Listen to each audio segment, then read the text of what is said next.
কি মজা রে! মানুষগুলো ডেইলি কেন এই জঙ্গলে গরু নিয়ে আসে না? আজকের শিকার বেশ ভালোই হলো। যাই হোক, আজকে গরুর মাংস তো ভালোই খাওয়া হলো। এবার চলো অন্য কোনো জীবজন্তু ধরি। হ্যাঁ, ঠিকই বলেছো। এই জঙ্গল তো আমাদেরই। চল এগিয়ে যাই।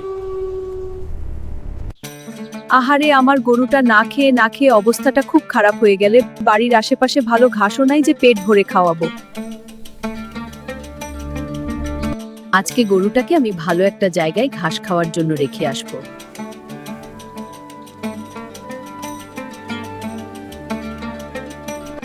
আজকে আমার গরুটাকে পেট ভরে খাওয়াই নিয়ে আসব। বহুদিন থেকে গরুটা কিছু ভালো খেতে পারে না।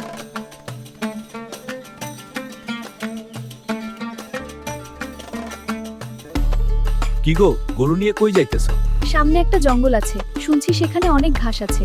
গরুটাকে নিয়ে যাইতেছি। মহিলাটা তো গেল গরু নিয়ে, কিন্তু যে জঙ্গলের কথা বলল সেই জঙ্গলটা তো অনেক ভয়ঙ্কর। না জানি কি বা হয় আজকে।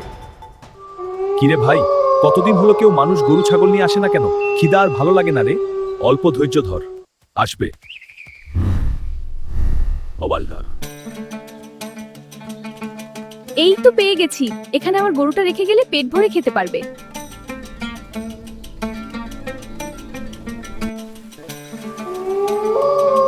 আজকে পেট ভরে খাওয়া দাওয়া করবো রে। গরু তো পেয়ে গেছি। মহিলাটাকে আগে যেতে দে। এখন গরুটা গোসল দিলাম, আমি বাড়ি যাই। অনেক কাজ আছে, সেগুলো শেষ করতে হবে না।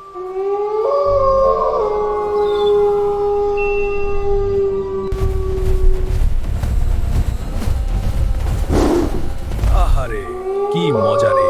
অনেকদিন পরে গরু খেলাম আবার। কি সাদরে ভাই, এরকম গরু তো আমরা খুঁজতেছিলাম। তুই ঠিকই বলেছিস রে, অনেক টেস্টি।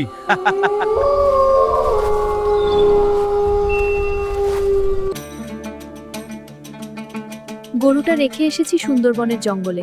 অনেকক্ষণ হয়ে গেল। এখন গরুটাকে আনতে যাওয়া লাগে। তাড়াতাড়ি রান্না শেষ করে চলে যাব। সর্বনাশ হয়ে গেছে গো। তোমার গর্বনের বাঘগুলো জলদি যাও, না হলে সর্বনাশ হয়ে যাবে। আমারে কি সর্বনাশ হইল গো? আমার গরুটা মনে হয় বাঘগুলো কাহা।